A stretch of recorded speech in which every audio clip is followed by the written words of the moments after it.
ഇന്ന് തന്നെ ഇപ്പോൾ ചർച്ചയ്ക്ക് ആധാരമായിട്ടുള്ള വിഷയം കോൺഗ്രസിന്റെ ഒരു നേതാവിനെതിരായിട്ടുള്ള അന്വേഷണം നടക്കാനിടയുണ്ട് എന്നുള്ള വാർത്തയുടെ മേലെയാണ്. പക്ഷെ എനിക്കൊരു കാര്യം ബോധ്യമുണ്ട്, മാതൃഭൂമി ചാനൽ ഇക്കാര്യം ചർച്ച ചെയ്യുന്നത് ഇക്കാര്യത്തിൽ കോൺഗ്രസിന് എന്തെങ്കിലും പങ്കാളിത്തമുണ്ട് എന്ന് തെളിയിക്കാനോ LDF മാത്രമല്ല പങ്കാളിത്തം എന്ന് തെളിയിക്കാനോ അല്ല. ഏതെങ്കിലും അതല്ല ഉദ്ദേശം.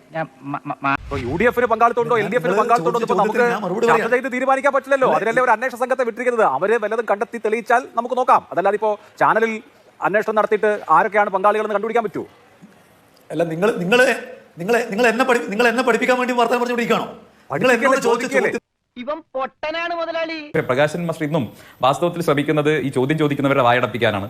ചോദ്യം സ്വാഭാവികമായിട്ടും ഇടതുപക്ഷത്തിനെതിരെ ചോദ്യം വരില്ലേ? കാരണം ജയിലിൽ കിടക്കുന്ന മുഴുവൻ CPM-കാരാണ്. CPM-ന്റെ മുൻ MLA ജയിലിൽ കിടക്കുന്നു. CPM-ന്റെ നേതാക്കന്മാർ ഒന്നിനു പുറകെ ഒന്നായി ജാഥ പോലെ, കൊടിമര ജാഥ പോലെ ജയിലിലേക്ക് പോയിക്കൊണ്ടിരിക്കുന്നു. അപ്പോൾ സ്വാഭാവികമായിട്ടും ചോദ്യം വരുന്നത് CPM-ന് നേരെയായിരിക്കും, ഇടതുപക്ഷ സർക്കാരിന് നേരെയായിരിക്കും.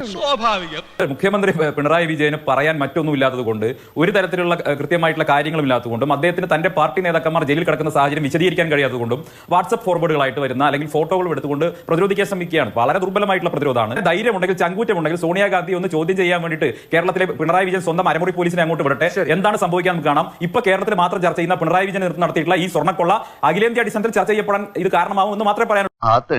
RDP യുടെ തൊലി ഇരിക്കുകയാണ് ഉത്തമ. സഹിക്കുക, അല്ലാതെ എന്ത് ചെയ്യാം.